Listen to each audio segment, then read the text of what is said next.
Alaikum. We'll start. I'm subbing in for Imam Majid for his Friday halaqah on the Quran. We'll start here in just a minute.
Bismillah. Alhamdulillah. Wassalatu wassalamu ala rasulillah wa ala alihi wa sahbihi wa man wala. Rabbi shrah li sadri wa yassir li amri wa hlul 'uqdatan min lisani yafqahu qawli. Assalamu alaikum wa rahmatullahi wa barakatuh. One of the central themes of the Quran and of our iman in general is belief in the day of judgment, the day of resurrection. This is a theme that, especially in the Meccan surahs, comes up over and over and over again. Because it's really where faith begins. If you don't believe that you're going to be held accountable and stand before God for everything that you did in this life, if you don't actually believe that, there's nowhere to start the whole process of faith. So, this is something that the Meccans, the polytheists, and actually anyone who rejects true monotheism, this is something they have a very hard time with. They have a very hard time with the idea of accountability. That everything that you do, every single thing that you've ever done will be brought before you, and you're going to be held accountable to God for it. So, this theme, it occurs in the Quran quite often, especially in the Meccan surahs.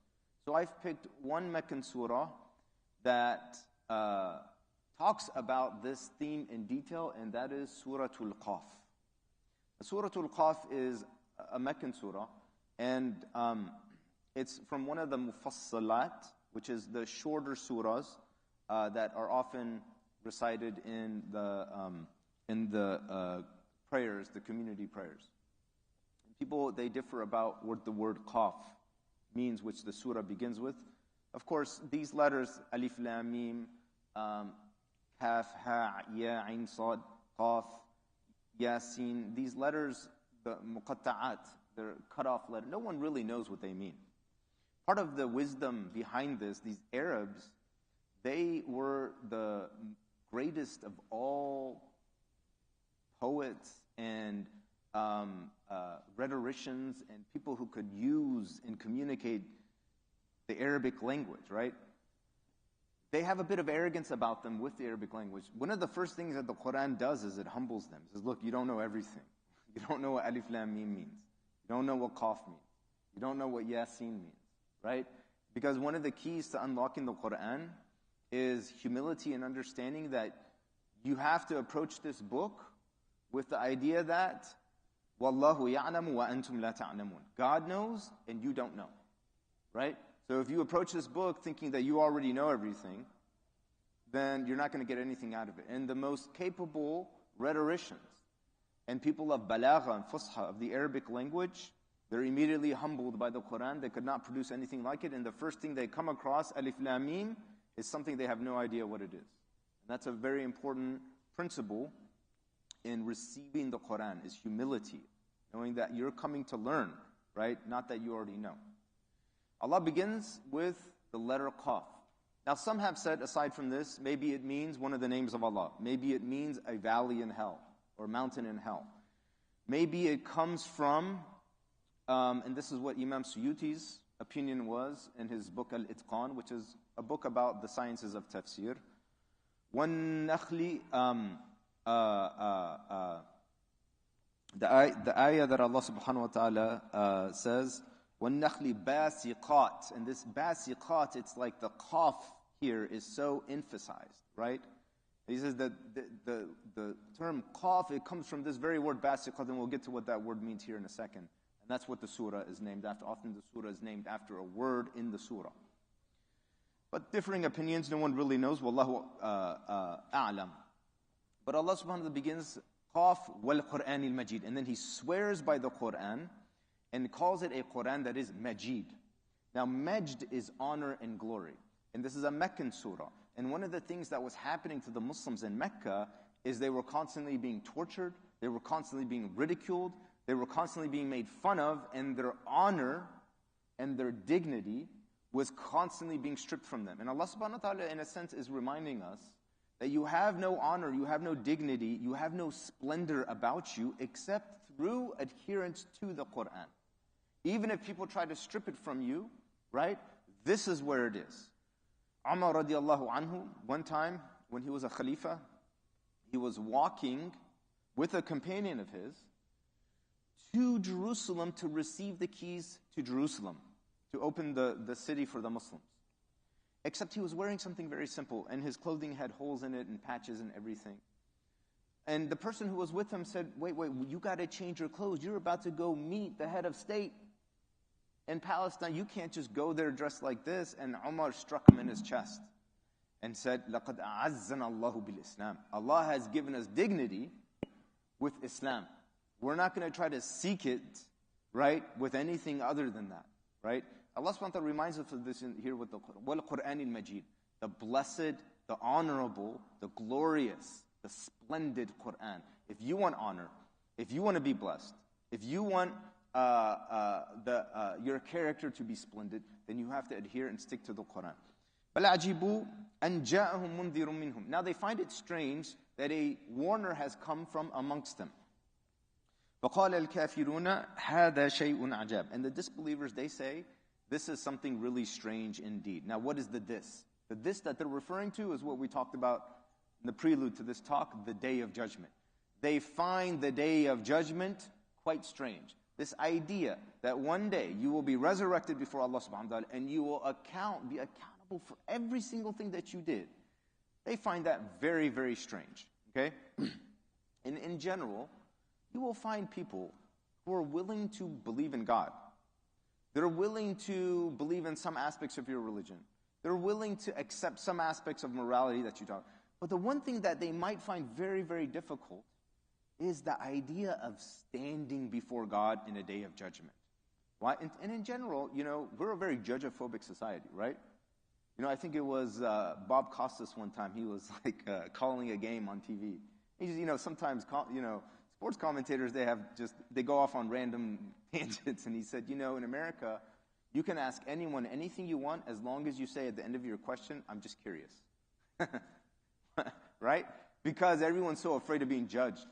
It's a very judge-phobic society. So as long as you act like you're not judging them, I'm just curious. I'm not judging. I'm just curious. So it could be something very personal about their family. Hey, I'm just curious, right? Then it's okay, right? Because we're so afraid of being judged. In general, we have this sense of being judge-phobic, right? And the phobia really comes in when you say that there's a Lord, a Creator, who's going to ultimately judge you. Now that really strikes the phobia, right? They really don't want to hear that because it means you got to change your life. It means you have to change the way you live because everything you're doing is you're being good. You're going to be held accountable for it, right? So they find that very strange, right? ذَلِكَ رَجُعٌ بَعِيدٌ. They say, أَإِذَا مِتْنَا وَكُنَّا تُرَابًا ذَلِكَ رَجُعٌ بَعِيدٌ. Now listen to this. They say, now is it that when we are bones and dust, that is something very far off? Listen to what the Quran is saying. And appreciate how, when I translate it into English, it doesn't make sense. Apparently doesn't make sense. Let me translate it in English. أَإِذَا مِتْنَا وَكُنَّا تُرَابًا. Is it that when we're dead and bones and dust, that's very far off? Now, what seems like it's missing in here? What's missing in here is often what you read in parentheses when you read a translation in the Quran. What's missing is something called the mahduf. Now, to understand this, you need to understand the Arabic language. Mahduf means eliminated or deleted. In the Arabic language, for something to be considered eloquent, okay, the minute something becomes obvious, you have to not mention it. If you mention it, when it's already obvious, it's no longer considered eloquent. This is from the rules of Fusha. If you study any book on balagha, okay, which is just the art of speech, right? Study any book on balagha, one of the first rules they'll teach you is that the rules of something being considered fusha, eloquent speech, is that it cannot have the slightest bit of redundancy. And part of that means the minute something becomes obvious, you no longer mention it. So Allah subhanahu wa ta'ala here, this happens very often. I'll give you another example. Another example of this. In Surah Baqarah, Allah subhanahu wa ta'ala says, فَلَا تَجْعَلُوا لِلَّهِ أَنْدَادًا وَأَنْتُمْ تَعْلَمُونَ. Don't make gods with Allah. Don't make competitors with God while you know. Finish. Does that seem like a complete sentence? Don't make competitors with God while you know. What's missing? Now, if you read a translation of the Quran, you're going to find parentheses. And what is the parentheses there for? It's to fill in what is obvious but not mentioned. Don't make competitors with God while you know that there's only one God. Don't make competitors with God while you know that God is one, unique, and has no equal or associate. Don't make competitors with God while you know that monotheism is natural to your instinctive behavior. All these things you could fill in, right? Now let's go back to this. Allah says, أَإِذَا مِتْنَا وَكُنَّا تُرَابًا. Is it that when we're dead in bones, dead, dust and bones, stop. Parentheses, that we will be resurrected. That we will return to God. That we will one day be answerable for what we do. Now, you know what's interesting here? You automatically fill that in. God does this, Allah subhanahu wa ta'ala does this, so you can engage the Quran. So you can fill it in, right? But there's a claim here. The fact that you automatically did fill that in means that you know it's instinctive. Means that you know that once we are dead in bones and dust, you know automatically that we will return to Allah, right? And so the idea of doubt here is already being addressed. It's as if Allah subhanahu wa ta'ala is saying, you have doubt about this? If I eliminate the next part of the sentence, you automatically fill it in because it's instinctive to you. Because it's instinctive that you know you will be resurrected, right? So when you read it in Arabic, if you know Arabic, you read it in Arabic, what happens is the mind automatically fills it in. Is it that when we're dead, bones and dust, stop, but you fill it in, that we will return to Allah? Yes, of course that's what it is, right? And so this is one of the methods in which the Quran engages the reader. It's through the concept of mahduf. You are constant. And when you read the Quran, you read parentheses, this is what you're reading, right? But that assumes that you have instinctive understanding of reality. Right? And Allah subhanahu wa ta'ala is penetrating that in you. So, أَإِذَا مِتْنَا وَكُنَّا تُرَابًا ذَلِكَ رَجُعٌ بَعِيدٌ قَدْ عَلِمْنَا مَا تَنْقُصُ الْأَرْضُ مِنَّا. How does Allah subhanahu wa ta'ala respond to this? Allah says, indeed we know what the earth takes from them. Now, these people, they have doubt, right? About resurrection. The very next thing that Allah subhanahu wa ta'ala says is that when you're dead and you're in the grave, okay, what happens? Now, it's not something we like to think about, but a little worm will come and take a little bite, right? Your skin will start to decompose. And those atoms, they will start to go from one place to another, right? And they will go into the earth, they will go into some tree, they will go into some fruit, they will be consumed, then they'll go here, then they'll go there. Right? And somebody might think, well, how are we supposed to be resurrected? How are we supposed to keep track of all this stuff? And what does Allah subhanahu wa ta'ala say? Allah says He knows the slightest bit of decreases that the earth takes from you when you're in that grave. Now this is addressing a couple things. Number one, it's addressing the doubt that, hey, where did everything go? How are we supposed to be resurrected when it's so hard to figure out where all these atoms went? And Allah says He knows every single atom that was taken from you and goes here and goes there, right? And gets mixed with this and mixed with that. Allah knows all of that. But there's something else. There's something in the Quran from Usul al-Tafsir, right? that this happens often in the Quran as well. When Allah wants to make a point about something, He will make mention of something very detailed so that the more general thing becomes even more obvious. Right? This is al-isharatu ila al-adaq ta'kidan lima huwa a'am. Right? For example, Allah says, don't tell your parents, uff. فَلَا تَقُلْ لَهُمَا uff. What is uff? What does that mean? What does uff mean? When Allah says, don't tell your parents uff, what does that mean? Talking back, or even the slightest bit of bad body language. Like a negative sigh. Don't even do that. Okay? Now, Allah doesn't say in the Quran, don't strike your parents. Allah doesn't say that. Allah doesn't say in the Quran, don't yell at your parents. Allah doesn't say, don't abuse your parents. But He says, don't say oof. Now that oof is something very detailed, right? But you can subsume from that, that everything that is bigger than that is automatically in that category as well, right? Of course, if I can't say oof, I can't disrespect them in the least bit. Of course I can't strike them. Of course I can't abuse them. Of course I can't yell at them. All of those are included in that one thing, even though those aren't mentioned overtly. When Allah says He knows the slightest bits that the earth takes, right? That's something very detailed. That means that the more broader general thing of bringing them all back together and resurrecting them is even easier for Allah, and it's included in that as well. وَعِندَنَا كِتَابٌ حَفِيظٌ. And we have a book that contains all of this. What is that book? They might know what this book is that Allah is referring to. What is the book that Allah is referring to? This preserving book. What is the book? When Allah subhanahu, what is the very first thing that Allah created? The very first thing. The what? The pen. Allah created a pen. Which pen is this? Allah knows. But He created a pen. It's the very first thing He created. Then what did He tell the pen to do? Write. And what did the pen write? Everything. Every single thing that would ever occur, even on the atomic level.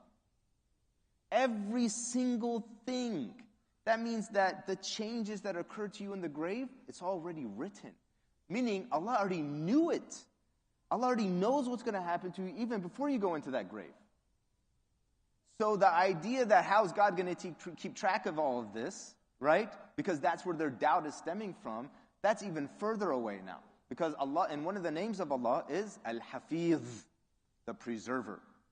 And one of the meanings of the preserver is He preserves knowledge of everything you've done and everything that happens to you. Right? And so that's one of the names of Allah is Al-Hafiz. بَلْ كَذَّبُوا بِالْحَقِّ. But they deny the truth. فَهُمْ فِي أَمْرٍ مَرِيجٍ. Okay? So they are in a state of marij. Allah says, the minute you deny the truth, and the truth here is Islam, it's the Quran, it's the idea of resurrection. Okay? فَهُمْ فِي أَمْرٍ مَرِيجٍ. This fa is what you might call in English a consequential fa. The translation would be like therefore. Okay? Therefore, they are in a state of marij. What is marij? It is confusion. Marija in Arabic means to mix things together. They've mixed truth with falsehood. They've mixed religion with secularism. They've mixed creation with evolution.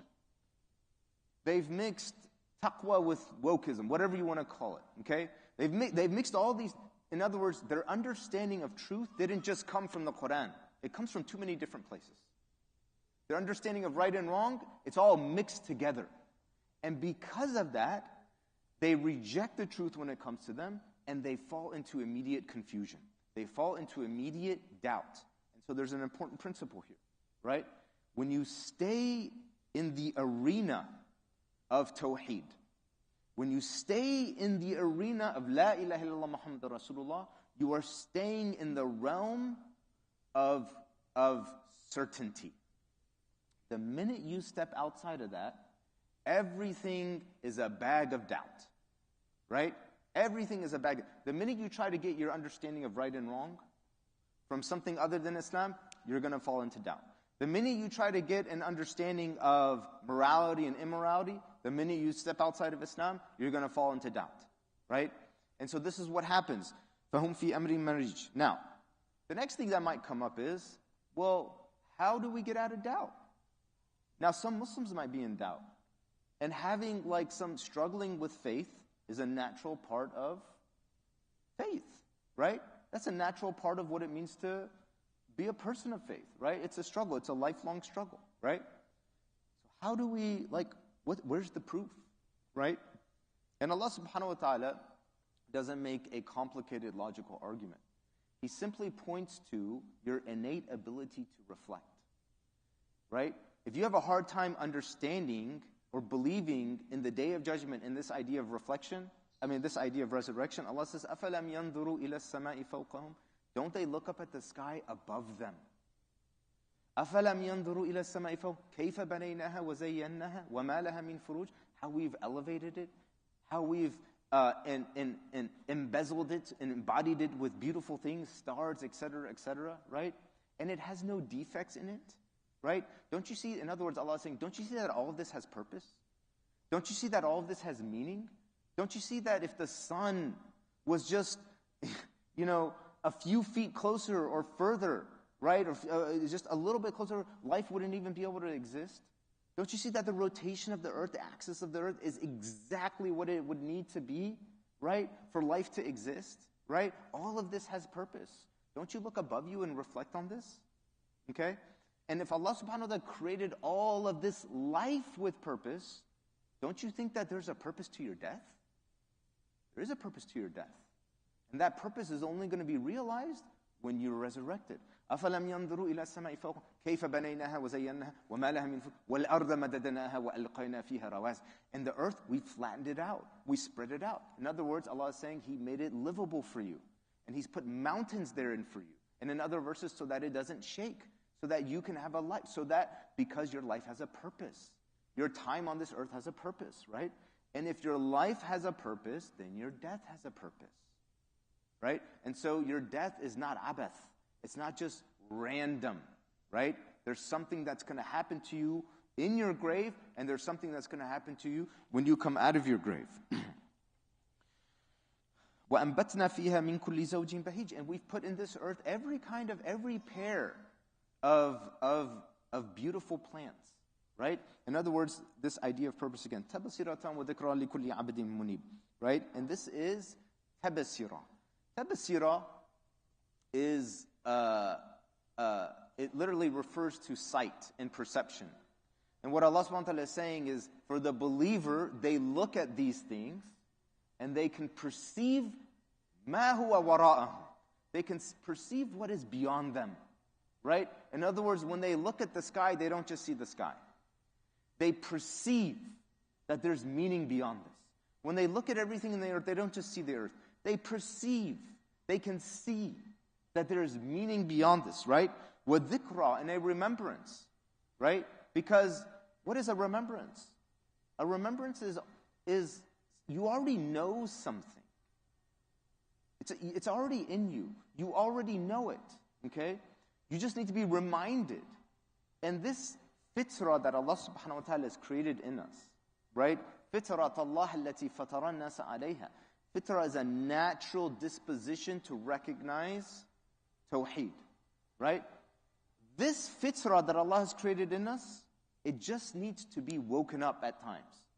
But when it's woken up, it naturally recognizes right from wrong. It naturally recognizes truth from falsehood, right? Now it can be changed too. Your fitrah can be changed. The more sins you commit, the more your fitrah changes, and the more it sees bad as good and good as bad.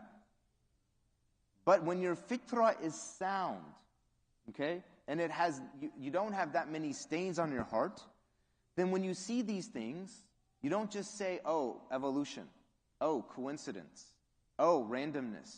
No, you see, you perceive, tabsira wa dhikra. You see something that is greater than this.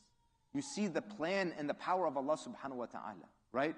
And when you see that, and you see that purpose, you know that your life has purpose. And you know if your life has purpose, then there must be a resurrection afterwards to account for everything, right? Now, the next thing might be, okay, but how can I experience this certainty you're talking? You keep talking about certainty, right? And is it just that we read this and we find certainty? Because I don't find that certainty. When I read it, I don't find that certainty, right? There must be another way. There must be another way for Allah subhanahu wa ta'ala to transfer this knowledge of resurrection that He keeps talking about without us just saying, Sami'na wa ata'na. We hear it and we obey. And there is. And this is what Allah mentions next. And what Allah mentions next is something that is quite often mentioned throughout the Quran, right? It's a parable. It's a metaphor. Everybody know what a metaphor is, right? Okay? Everybody heard of MQ? You heard of like IQ, right? You heard of EQ? What's EQ? Emotional intelligence. Have you heard of MQ? Metaphor quotient? Y'all heard of that? That's like the new way to test intelligence. You know that? It's like people now they like to use the idea of MQ. Here's another way to see if someone's intelligent. Can you explain what you're talking about with a metaphor? Right? Can you explain what you're talking about with using some kind of metaphor? Or, if you hear a metaphor, can you dissect the metaphor and understand what the metaphor is talking about to explain it in a literal meaning? That's MQ, right? Your ability to use or to understand metaphors, right? It's a completely different part of the brain. You know who typically have really powerful MQs? Poets. Now, this is not poetry, right? This is not poetry. And Allah subhanahu wa ta'ala says the Prophet Muhammad is not a poet, right? But there are different parts of us as human beings that understand things in different ways, right? And Allah subhanahu wa ta'ala stimulates all these different parts of intelligence in us as human beings when we read the Quran. One of them's in a metaphor, all right? So this metaphor, Allah subhanahu wa ta'ala says, وَنَزَّلْنَا مِنَ السَّمَاءِ مَاءً مُبَارَكًا فَأَنْبَتْنَا بِهِ جَنَّةٍ وَحَبِّ الْحَصِيدِ.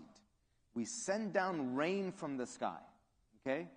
And by virtue of sending down this blessed, Allah calls it blessed rain from the sky, we bring forth gardens, right? And every type of producible grain, okay?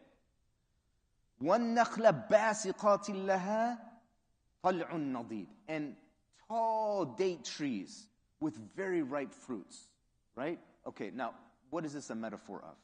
This metaphor of rain coming down from the sky, right? And reviving a dead earth, or giving life to the earth, it comes all throughout the Quran over and over again. أَلَمْ تَرَ أَنَّ اللَّهَ أَنزَلَ مِنَ السَّمَاءِ مَاءً فَتُصْبِحُ الْأَرْضُ مُخْضَرًا. Don't you see how Allah sends down rain from the sky and the earth becomes full of greenery? Right? The earth becomes full of greenery. Again, that's a dead earth coming back to life after rain, right? وَمِنْ آيَاتِهِ أَنَّكَ تَرَى الْأَرْضَ خَاشِعًا. From His signs is that you see a dead earth, right? فَإِذَا أَنزَلْنَا عَلَيْهَا الْمَاءِ اهْتَزَّتْ وَرَبَتْ. When we send down rain upon it, it shakes and it begins to grow, meaning it's coming back to life. All throughout the Quran, this metaphor comes over and over again. How is this a metaphor for resurrection? What do you all think? Any ideas? Any thoughts? What the Mufassirun, they say, is that in order to, in this life, to experience what Allah is talking about, like with resurrection, He uses this metaphor to allude to people with dead hearts. The heart is like the earth in this metaphor. There's a dead earth, and you see nothing but weeds. No life on it. Drought. Okay? That dead earth is like some people's hearts. There's nothing good that comes out of them. They have not remembered God for years and years. There's a drought in that heart, right? But then Allah sends down rain to the earth and brings the earth back to life. That same word of sending down, anzala, is used to describe water. It's also used to describe the ayat of the Quran coming down to the Prophet Muhammad. And so the same way in which Allah sends down rain to revive a dead earth is the same way He sends down Quran to revive a dead heart. Now people experience this. There are people who've been off their deen for a long time. And for some reason, someday, somehow, they pick up a Quran. right? And it speaks to them. It revives them. The Prophet Muhammad ﷺ, he used to make this dua, right? اجعل القرآن العظيم ربيع قلبي. Make this tremendous Quran the rabi' of my heart. What is rabi'? A light rain that brings the earth back to life. The Prophet Muhammad used to make this dua saying, make this Quran the light rain that brings my heart back to life. And people experience that. There's people who pick up a Quran after a while, they read it, and it talks to them. Their hearts come back to life. It's like watering the heart. It doesn't happen right away, but after a few days you see a plant growing, right? It starts to come back to life. And you keep doing it, eventually it gives fruit, right? But you've experienced a type of resurrection now. This is a type of resurrection. It's a spiritual resurrection, okay? And this spiritual resurrection, you felt it. You felt you were dead for a while. You felt like you couldn't hear and you couldn't see for a while. You felt like your spiritual senses were numb. But something happened. Allah brought you back to His book. And you became resurrected, right? And you remember what it was like to be before that? And now you see what it's like to be resurrected after. By the way, if you were Muslim your whole life and you've never experienced this, go talk to a convert. Anybody here a convert to Islam?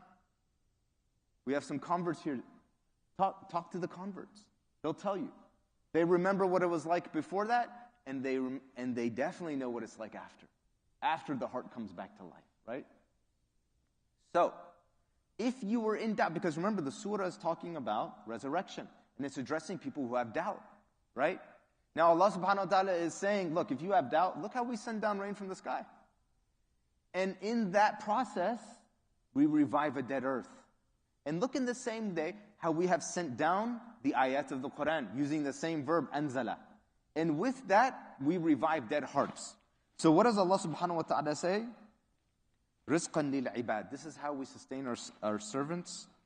وَأَحْيَيْنَا بِهِ الْبَلْدَةً مَيْتًا. And this is how we revive a dead city, a dead earth. كَذَلِكَ الْخُرُوجِ. And that is how we will revive the dead in their graves. Meaning, if Allah subhanahu wa ta'ala has the power to resurrect you spiritually, if Allah subhanahu wa ta'ala, and you've experienced this, right? Because who's this? This is a community of believers in Mecca, and they didn't have guidance before this. And they've experienced this now. They've experienced this resurrection, right? And they're in the desert. And if you've seen any documentary on TV, right, about deserts, they'll always show you the scene when it rains. And then it just transforms the next day. And so they see the resurrection of the desert when it rains. They see the resurrection in their hearts when the Quran comes down. They see the resurrection in the land when the rain comes down. So now the question doesn't really even, how could Allah resurrect the dead? Well, I've seen this resurrection, and I've experienced that resurrection. Now this resurrection, the resurrection from the grave, doesn't seem like a very far off thing now. Doesn't seem like a very difficult thing to believe in now, right? Metaphor quotient. Metaphors, right? But now, some people do reject, right? And who are the people who have rejected, and what has happened to them? What happens if we don't take the ibarah? We don't take the lesson.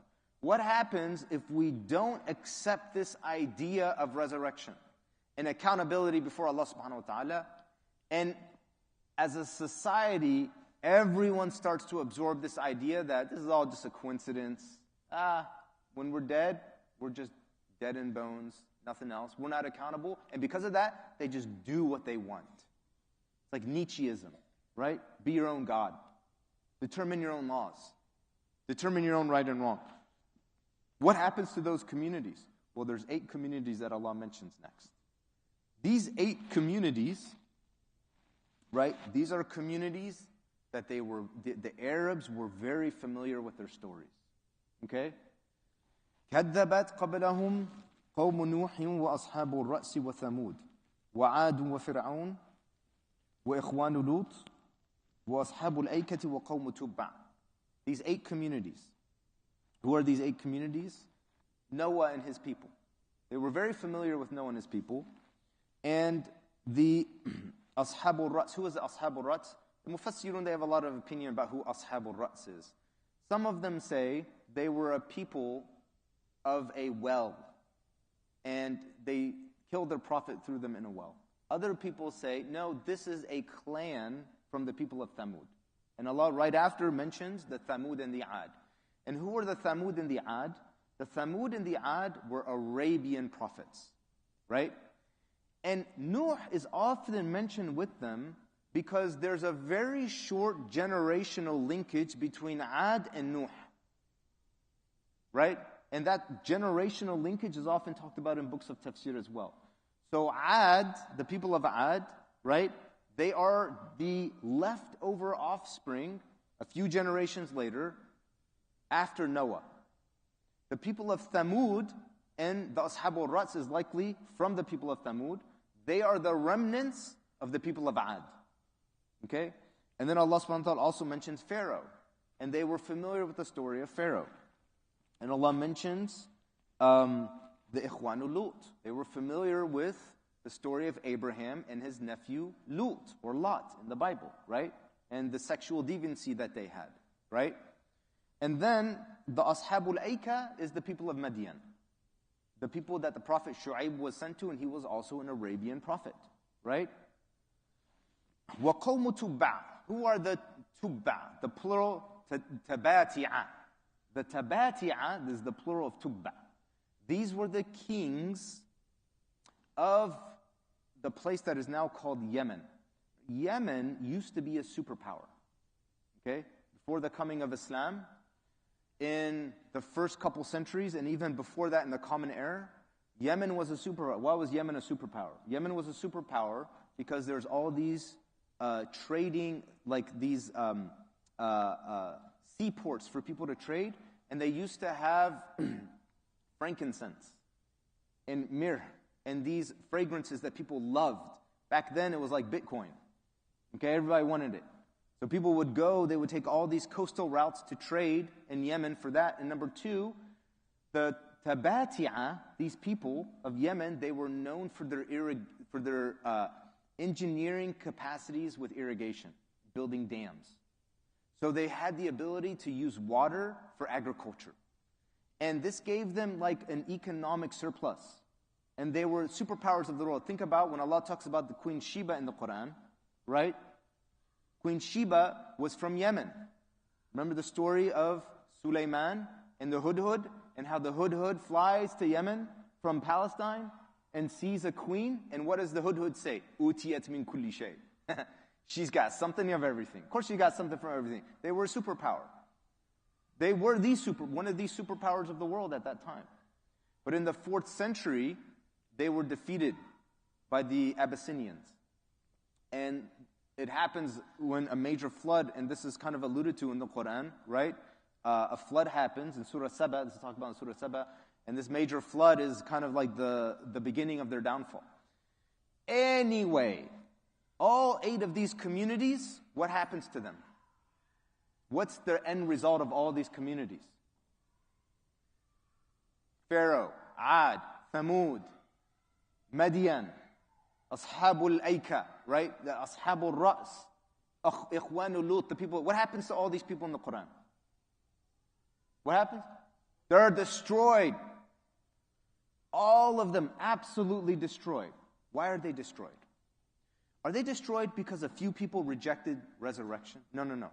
They're destroyed because the idea of resurrection became such a mockery in their society that a critical mass of people evolved that did no longer believe in it. And because they no longer believed in it, they did whatever they wanted.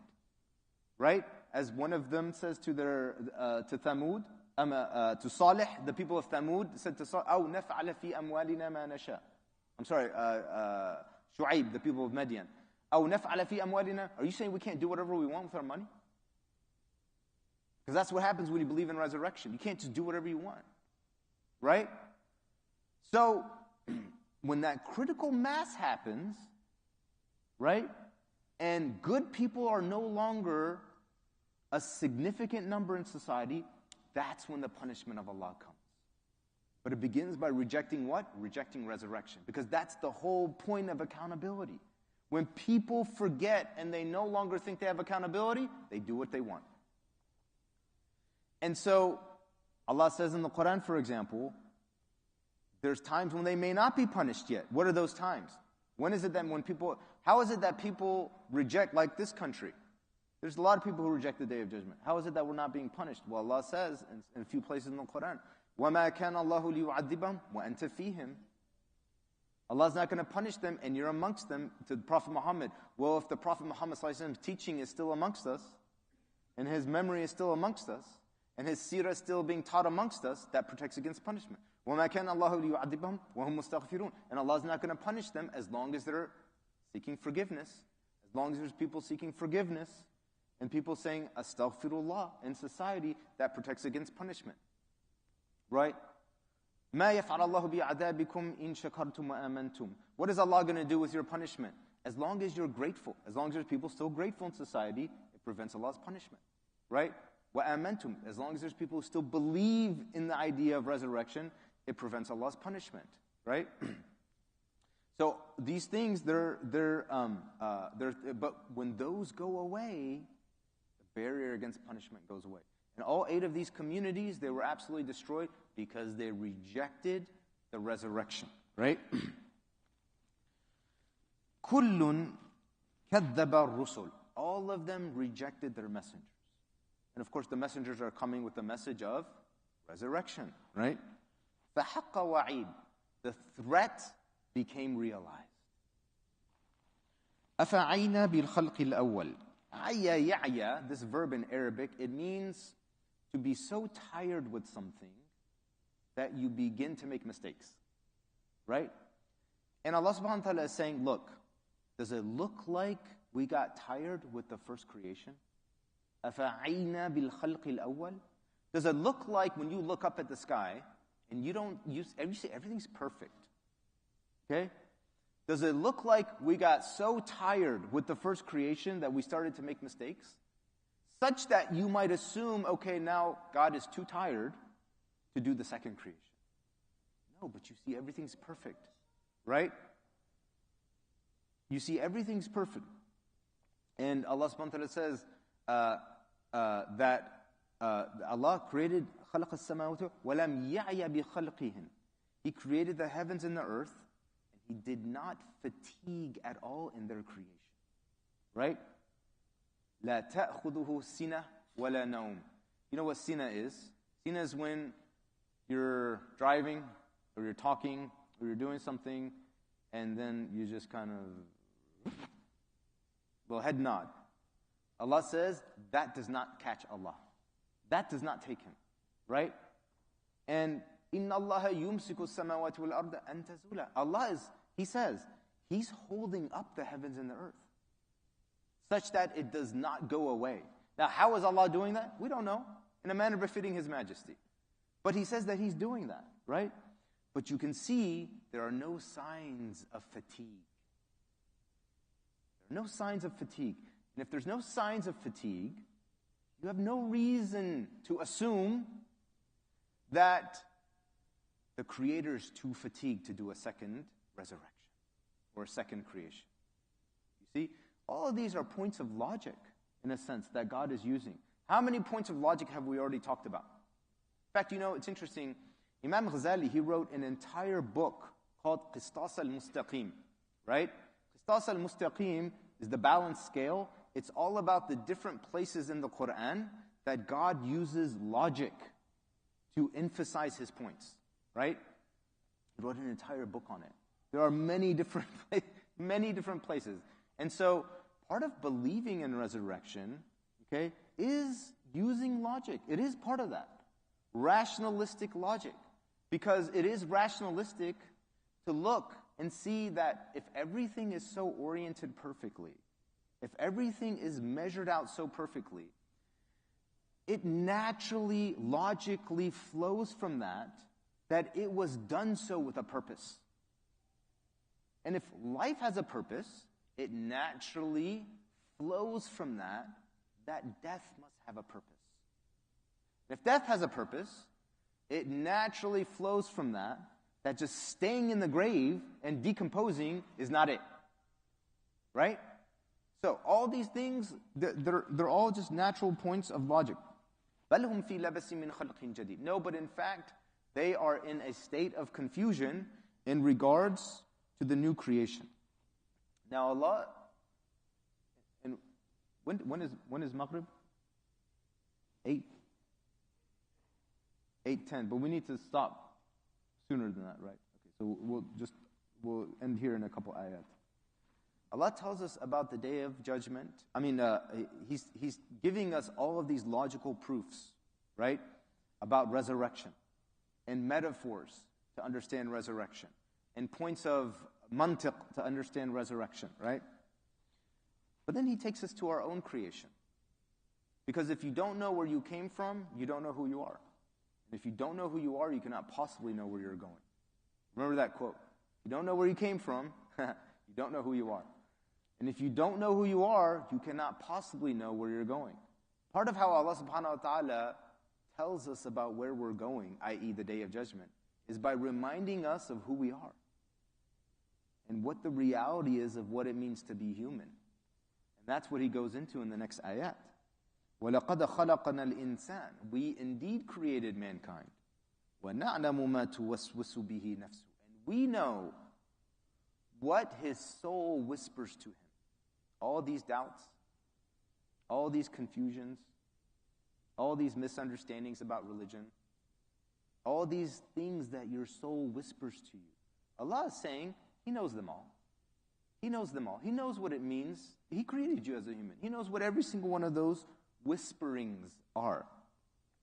And then He says this, وَنَحْنُ أَقْرَبُ إِلَيْهِ مِنْ حَبَلِ الْوَرِيدِ We're even closer to Him than His own jugular vein. This jugular vein that you have, right? This habali al-warid, which is your lifeline, right? Allah's closer to you than that.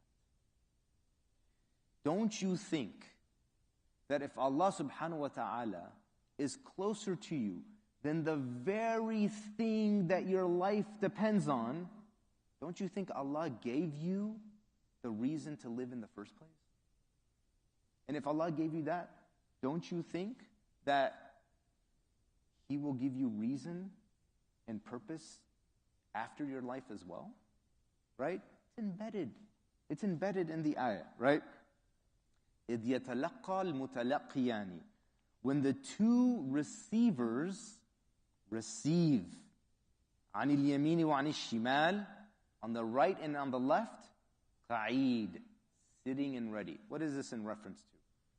This is in reference to the fact that Allah created us, but He didn't just create us alone. No. He created us with two angels. Two receivers. Receiving. What does that mean? Receivers receiving. There's an angel on the right. And this angel on the right, every time you do something good, records it. And this angel on the left, every time you do something bad, records it. Qa'id. They're sitting, waiting. Waiting for you to do something. Doesn't matter what it is. They're waiting. Right? مَا يَلْفِظُ مِنْ قَوْلٍ إِلَّا لَدَيْهِ رَقِيبٌ عَتِيدٌ Not a single word comes out of your mouth except that إِلَّا لَدَيْهِ رَقِيب. A raqib is someone, okay, you know how a good way to think of raqib is? You watch these National Geographic documentaries. You know when you see an eagle, right? And it's perched on a little hill and it's watching the water, right? And it's watching the water for a little tiny movement of a fish. It's got like this amazing vision. It can see it from very far away, right? As that eagle is perched and has that look of focus, that's when you would call someone raqib. Watching and waiting, right? With complete focus. Allah subhanahu wa ta'ala says, these angels are raqib over you and your deeds. They are hovering over you, watching you, everything that you do, and there's not a word that comes out of it. They are ready, atid and raqib, watching and waiting, and the minute you do it, they record it. How is this related to resurrection?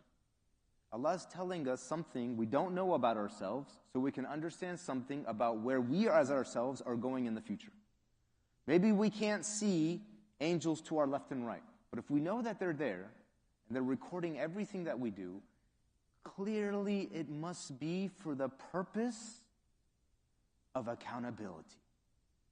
And having a book. In all these writings, it's going to be a book for you. And on the Day of Judgment, if you receive this book in your right hand, Allah will not take you into account for everything that's in it. But if you receive it in your left hand, you're going to be taken into account for everything that that angel wrote. And it's going to cause you to perish. Now, Allah tells us about our creation. And He told us about doubts of people about resurrection, but now He takes us straight into the scene of resurrection. وَجَاءَتْ سَكْرَةُ الْمَوْتِ بِالْحَقِّ. Now, the sakra. What does sakra mean? Anybody know what sakra means in Arabic? The sakra of death comes to you in truth. What does sakra mean? Who's heard of that term before? Drunkenness. In other words, everybody, when they die, they're going to experience a state of complete loss of cognition because the fear and the severe sense of being scared is going to overwhelm you. You're not going to be able to even notice who's around you. You're not going to even care, just like a drunk person. Doesn't even care, doesn't even notice, right? And so because of that similarity, Allah calls death, He calls death that comes to you, the thing that makes you drunk in that moment. I.e., the thing that causes you to lose all perception of everything around you. Out of fear. ذَلِكَ مَا كُنْتَ مِنْهُ تَحِيدٌ. That is what you used to reject. وَنُفِخَ فِي السُّورِ. And what's going to happen? The trumpet is going to be blown into. There's an angel Allah has created standing before a trumpet right now. Israfil. And this angel is just waiting. It's perched on the trumpet. It is just waiting for the command. Okay? And when that command is given, it blows the trumpet, and that's it. Game over. وَنُفِخَ فِي السُّورِ ذَلِكَ يَوْمُ الْوَعِيدِ. And that is the promised day. وَجَاءَتْ كُلُّ نَفْسٍ مَعَهُ سَائِقُ وَشَهِيدٌ. And every soul is going to come with a sa'iq. You know who the sa'iq is? The one who drags you. There's going to be an angel that brings you on the Day of Judgment. And then a shaheed, a witness. And the ulama, they differ about who the witness is here. Some people say the witness is your own soul. Or your own body, because your own hands are going to witness against everything you've done. Right? Your own feet are going to witness against everything you've done. And on the Day of Judgment, you're going to tell your hands, what are you doing? Stop talking. Right? Who gave you the ability to talk? And your hand is going to say, أَنْتَقَنَ اللَّهُ الَّذِي أَنْتَقَ كُلَّ شَيْءٍ. The one who gave us the ability to talk, the one who gave everything its ability to talk. Right? And so, your own body is going to win, your own soul is going to witness against you, right? But you're going to be dragged. So it's almost like a court scene. You know how in the court scene, like there's a sheriff, the defendant, they bring him into court, right? And you know a better word than drag? Escort. You're being escorted into the scene of judgment, right? سائق وشهيد لقد كنت في غفلة عن هذا فكشفنا عنك غطاءك. You used to be heedless about this, Allah says. You used to be heedless about this. فقد كنت في غفلة عن هذا. But now فكشفنا عنك غطاءك. We have removed the curtain. What does that mean? We have removed the curtain. What do y'all think that means? We have removed your curtain. What do you guys think that means? You used to be in doubt, but now we removed your curtain. What is it? Yeah, you see the truth now. But some people, the way they live, because of their sins, right? Their inner eye is clouded. It's blinded. It's as if they have a curtain in front of them their whole life. Right? And this curtain is a type of punishment. Right? It's like they're blind. فَإِنَّهَا لَا تَعْمَى الْأَبْصَارِ وَلَكِنْ تَعْمَى الْقُلُوبُ الَّتِي فِي الصُّدُورِ. In Surah Hajj, Allah says, it's not their eyes that are blind. It's their hearts that are blind. Right? And because they follow their whims and they follow their passions without any guidance from Allah subhanahu wa ta'ala, they just did whatever they wanted, right? And they didn't believe in the resurrection, they didn't believe in accountability. Allah blinded them, right? They lived as if they were blind, so Allah covered their hearts. So it's like they have a curtain. They can't ever see the truth. They're always just blinded, right? But on the day of judgment, Allah will remove the curtain. فَبَصَرُكَ الْيَوْمَ حَدِيدٌ. Now, on this day, your vision is sharp. Now you see things the way they really are, right? And Ibn Rajab, he says, this is what happens in this life to the believer when they find Iman. When you find Iman and your heart becomes filled with light, the curtain gets removed. He says, أَن تَنَوَّرُ الْقَلْبُ بِالْإِيمَانِ وَتَنْفَذُ الْبَصِيرَةُ فِي الْعِرْفَانِ حَتَّى يَسِيرُ الْغَيْبُ كَالْعِيَانِ وَهَذِهِ هِيَ الْحَقِيقَةُ مَقَامُ الْإِحْسَانِ. When the heart becomes filled with light, right, the vision becomes sharpened. And that which you could not see before becomes apparent to you. And this is the reality of ihsan. So we can't see the day of judgment today, right? But as a believer, we believe in the unseen. The disbeliever doesn't even do that. But on the day of judgment, they're going to see it exactly for what it is. It's like their curtain has been removed. وَقَالَ قَرِينُهُ هَذَا مَا لَدَيَّ عَتِيدٌ. Now, people who disbelieved in Allah, they're going to have a qareen. Who's the qareen? There's a lot of words in Arabic for the word friend. Okay? Some of them have a good connotation. Some of them have a bad connotation. Qareen generally means companion, but with a bad connotation. And people who reject the day of judgment and they live life blind, Allah will assign a qareen to them. This qareen, a lot of mufassirun, they kind of interpret as maybe like an evil jinn. And this comes directly from the Quran. وَمَن يَعْشُ عَنْ ذِكْرِ الرَّحْمَنِ.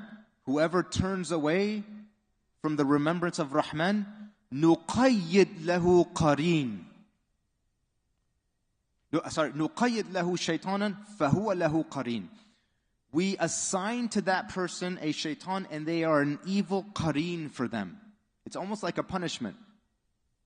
Now this qareen is going to come with you on the day of judgment, right? This shaitan who was constantly whispering to you and constantly inciting you. And we're still in the scene of the day of judgment here. And this qareen is going to say, هَذَا مَا لَدَيَّ عَتِيدٌ. This is what I've prepared. This is what I've prepared for this guy, right? And all the things that he whispered, all the things that he insinuated for you to do, and all the things that you did, it's all recorded. He's coming like saying, this is my case against this guy, right? And Allah's going to say, أَلْقِيَ فِي جَهَنَّمَ كُلَّ كَفَّارٍ عَنِيدٍ. Let them be thrown into hellfire, every disbeliever who is stubborn. مَنَّاعٍ لِلْخَيْرِ مُعْتَدٍ مُرِيدٍ. Everyone who used to prohibit doing good, everyone who was arrogant, and everyone who was a doubter. Everyone who الَّذِي جَعَلَ مَعَ اللَّهِ إِلَهًا آخَرَ فَأَلْقِيَاهُ فِي الْعَذَابِ الشَّدِيدِ. Everyone who made an associate with God, throw him into the severe, intense punishment. Now that qareen, that jinn / shaitan is going to say, قَالَ قَرِينُهُ رَبَّنَا مَا أَطَغَيْتُهُ. I didn't force him to do it. وَلَكِنْ كَانَ فِي ضَلَالٍ بَعِيدٍ. But this guy was in manifest error. In other words, just like shaitan says on the day of judgment, فَلَا تَلُومُونِي وَلُومُوا أَنفُسَكُمْ. Don't blame me. Blame yourself. Right? مَا أَنَا بِمُصْرِخِكُمْ وَأَنْتُمْ بِمُصْرِخِي. I can't get you out of this, you can't get me out of this. All shaitan does and all these shayateen do, all they do is just whisper and make suggestions. Right? But we listen and we fall into it, right? But he's going to say, I didn't force him to do it. Why are you throwing me into the hellfire? قَالَ لَا تَخْتَصِمُوا لَدَيْ. Now this is the scene on the Day of Judgment. Allah is going to say, don't argue in front of me. وَقَدْ قُمْتُ إِلَيْكُمْ بِالْوَعِيدِ. And I warned you of this promise. Right? لَقَدْ كُنْتَ فِي غَفْلٍ مَا يُبَدَّلُ الْقَوْلُ لَدَيَّ وَمَا أَنَا بِظَلَّمٍ لِلْعَبِيدِ. The word is not changed before me, meaning this is the truth that's going to happen. This is what I've decreed. The decree, my word is the decree, and the decree is not going to change. And I do not wrong my servants. This is not Allah's injustice. In fact, when Allah is just with you, that is when you're in trouble. If Allah is just with anyone, they will not make it into paradise.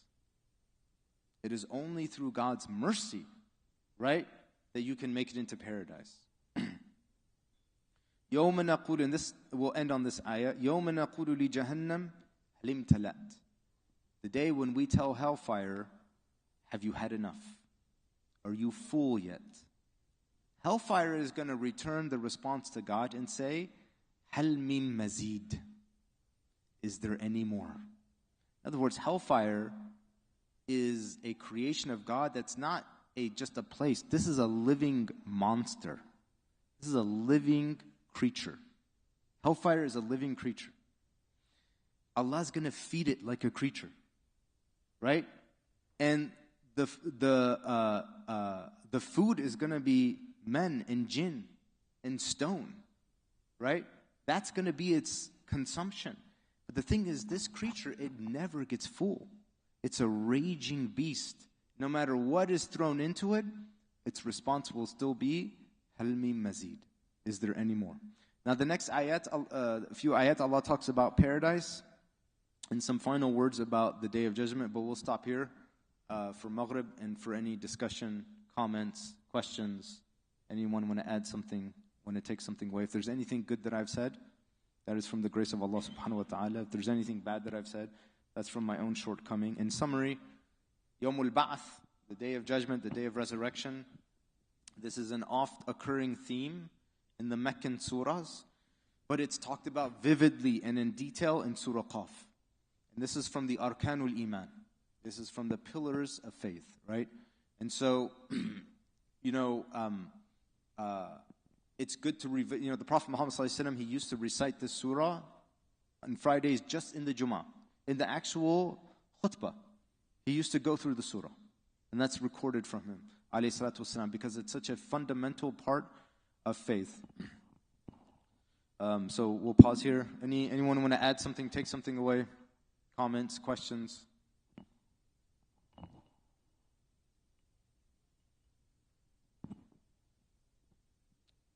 إذن أقول قولي هذا وأستغفر الله استغفروه إنه كان غفارا والعصر إن الإنسان لفي خسر إلا الذين آمنوا وعملوا الصالحات وتواصوا بالحق وتواصوا بالصبر.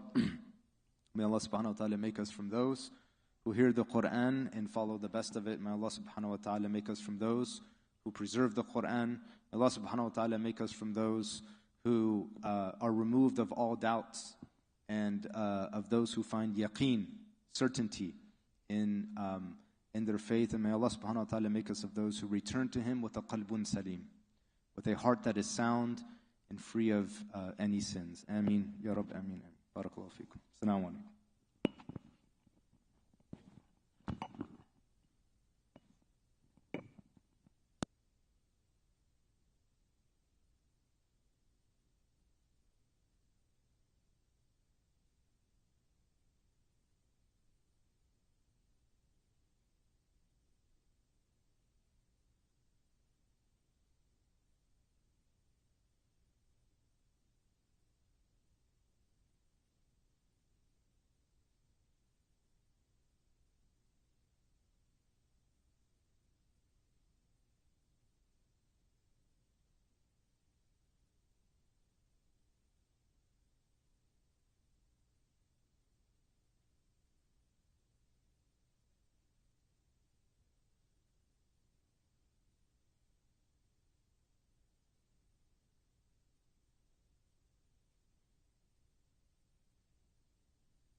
Allahu Akbar, Allahu Akbar, Allahu Akbar, Allahu Akbar. Ashhadu an la ilaha illallah. Ashhadu an la ilaha illallah. Ashhadu anna Muhammadar Rasulullah. Ashhadu anna Muhammadar Rasulullah. Hayya ala salah.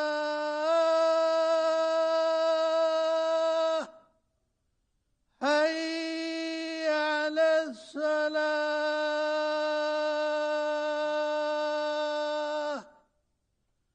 Hayya ala al-falah.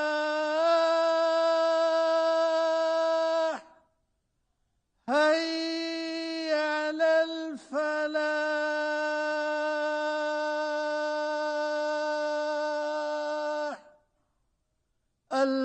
Allahu Akbar, Allahu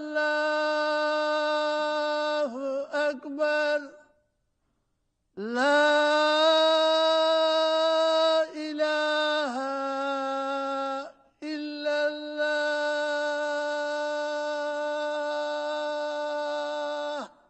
Allahumma rabba hadhihi ad-da'wati at-tamma was-salati ati Muhammad wal fadilata wa ba'athu